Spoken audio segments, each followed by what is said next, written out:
Welcome to Tripura Info News Update. Gomti জেলার ধূপাতালিতে বেহাল রাস্তা সংস্কারের দাবিতে ২৪ ঘণ্টারও বেশি সময় ধরে চলা সড়ক অবরোধ ঘিরে পুলিশের লাঠিচার্জ ও উদয়পুরের এসডিপিও দেবাঞ্জলি রায়ের বিরুদ্ধে দুর্ব্যবহারের অভিযোগে বিতর্ক সৃষ্টি হয়েছে। স্থানীয়দের অভিযোগ, আলোচনার সময় এসডিপিওর আচরণ ও মন্তব্যে উত্তেজনা বৃদ্ধি পায়। পরে পুলিশ অবরোধ তুলে দিতে লাঠিচার্জ করলে কয়েকজন আহত হন এবং অন্তত ৪ জন আন্দোলনকারীকে আটক করা হয়। আটক ব্যক্তিদের পরিবার দাবি করেছে, তারা শুধু ভালো রাস্তার দাবিতে শান্তিপূর্ণ আন্দোলনে অংশ নিয়েছিল।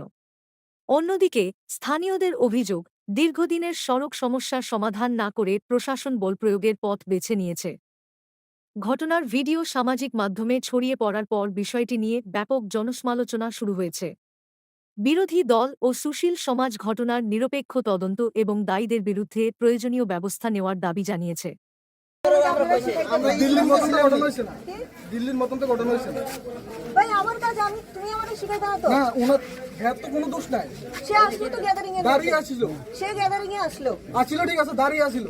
সে গ্যাদারিং এ আসলো। দাঁড়ানো, রোড ব্লক করা, এটাই অপরাধ। দাঁড়ানো ঠিক একটা আছে? Road block. আপনি আমারে দেখান কোনখানে রোড ব্লক কইরা রাখা বৈধ লেখা আছে, আপনি নিয়ে আইন জান। আচ্ছা ম্যাম, নিয়ে আইন। আচ্ছা আপনাকে একটা আমরা প্রপার রুল অনুযায়ী করা হয়েছে, আপনাদের কোনো রাইট নেই এখানে এটার মধ্যে ডাবল। আচ্ছা ঠিক আছে ম্যাম, আপনারা যেটা সরকারের কথা বলেছেন, আপনাদের আইনের কথা, তারপর আমি একটা কথা বলি, আমাদের ঘরে তো বহুত মহিলা লোক আছে, আপনি তো মহিলা একজন, মহিলার দুঃখটা বুঝেন তো? গর্ভবতী একটা মহিলা যখন এখান থেকে তুলামুড়া যায়, আপনি তো সেটা দুঃখটা বুঝেন তো? আমরা তো ছেলে মানুষ, আমাদের হাত কেটে গেলে কালকে কামাই করে খাবো, কিন্তু মহিলারা যখন প্রেগনেন্ট অবস্থায় যদি কিছু হয়ে যায়, রিস্কটা কে নেবে? আপনি তো একজন মহিলা, আমার যেটা সত্যি আপনি উত্তর দিয়েছেন, আমিও একটা প্রশ্ন করলাম, এটার উত্তর দেন। আপনি তো একজন মহিলা, তো মহিলাটা যদি কিছু হয়ে যায়, কে নিবে রিক্স?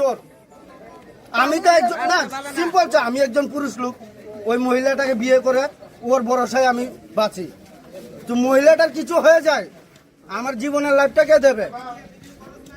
ওর তো যাবে, আমার লাইফটা কে দেবে?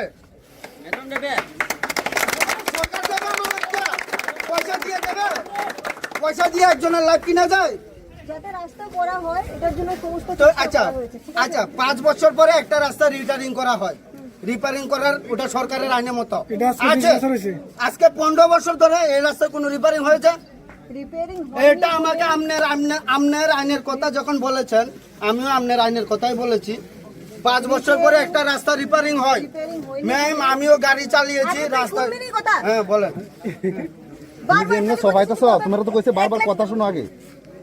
কি নিজেরা খুব বড় নেতা মনে, এমনকি আমার যার এখানে কোনো কনস্ট্রাকশনের মধ্যে রোল নাই, পুলিশ তো সিকিউরিটি রোলে থাকে, আমিও সাইন করছি, কিন্তু আমার সাইন করার কোনো কথাই না, আমিও সাইন করছি। আছে ম্যাডাম, আপনিও সাথী হিসাবে থাকবেন, এই লিগে তো সই করছি। এটাই তো আপনার রোল। ওই পয়েন্টটা লেখছেন ম্যাম, কি ওই লাস্ট সেন্টেন্স পয়েন্টটা আমরা ডিমান্ড করছি যে বাংলা লেখা আছে। কি আবার নতুন করে যে কি আবার নতুন করে পড়ো। 3 মাসের পরে দুইবার পড়া হইছে। দুইবার পড়ার পরে তো আমরা This covers this. এটা দায়িত্ব নিচ্ছেন মানে না this স্যার, covers this. স্যারে কইছে যে তার স্যালারি থেকে কাজ না হইলে এই ইয়াটাও কম হয়, আপনারা এটা তো মানবেন উল্লেখ কইছে না। মানবেন নি। এই কথা কইয়া তো আপনারা 20 মিনিটটা সময় লিছেন। লেখা এই তো ওখানে 20 মিনিটটা সময় লইছে, পরে এখন আবার নতুন করে সবকিছু করা হইছে, এইটাই যদি হয় তাহলে তো এটা হইছে না ম্যাডাম। মানবেন নি। 3 মাসের মধ্যে কাজটা নইলে স্যারে তো কইছে আমার বেতন নিজের বেতন থেকে কাজ করে। বর্ষাকাল শেষ হওয়ার পরে আগামী 3 মাসের মধ্যে শুরু হবে এবং যারা এই কাগজে স্বাক্ষর করেছেন তারা তার সম্পূর্ণ দায়িত্ব নিচ্ছে। না এটা না তো আরো এই স্যারে তো কইছে কাজ না হইলে আমার নিজের বেতন থেকে কাজ করে দিবে। এটা মানবেন নি, না, তাই এটা দিতে পারবেন না না। ম্যাডাম আমার কথা শুনুন, এটা- আমার কথা একটা শুনুন। এখানে কাকরাবন কুকি বাড়ি রাস্তা, এটা অ্যাকচুয়ালি ঠিক অনেকদিন ধরে খারাপ চলছে, যেটা নিয়ে পাবলিকের ডিমান্ড ছিল, কিন্তু পাবলিকের ডিমান্ড করার মানে এই না যে একটা রোড কেউ 24/7 এরকম ব্লক করে রাখতে পারে। তাদের সঙ্গে কথাবার্তার মাধ্যমে অনেকভাবেই তাদেরকে বোঝানোর চেষ্টা করা হয়েছে, তাদেরকে সব রকমের প্রতিশ্রুতি দেওয়া হয়েছে, এমনকি যে টেন্ডার মূলে রাস্তার কাজ শুরু হওয়ার কথা এটাও তাদেরকে প্রতিশ্রুতি দেওয়া হয়েছে, কিন্তু শেষ পর্যন্ত যেহেতু তারা মানেনি তো আমাদের মাইল ফোর্স অ্যাপ্লাই করতে হয়েছে। আমরা দেখেছি গতকালকে থেকে অবরোধ আছিল রাত পর্যন্ত, আজকে দেখছি আবার সকালেও অবরোধ আছিল। যতটুকু ম্যাক্সিমাম তাদেরকে বোঝানো যায় আমরা প্রথম ম্যাক্সিমাম ট্রাই করা হয়েছে ওদেরকে নিয়ন্ত্রণে আনার বা রাস্তা অবরোধটাকে উঠানোর, কিন্তু যেহেতু তারা রাজি হয়নি, প্লাস তারা বুঝতে পারছিল না যে যেটা তারা করছে ইট ইজ ইলিগাল, তো সুতরাং আমাদের মাইল ফোর্স অ্যাপ্লাই করে রাস্তা অবরোধটাকে বাই ফোর্স তুলতে হয়েছে। ঠিক আছে।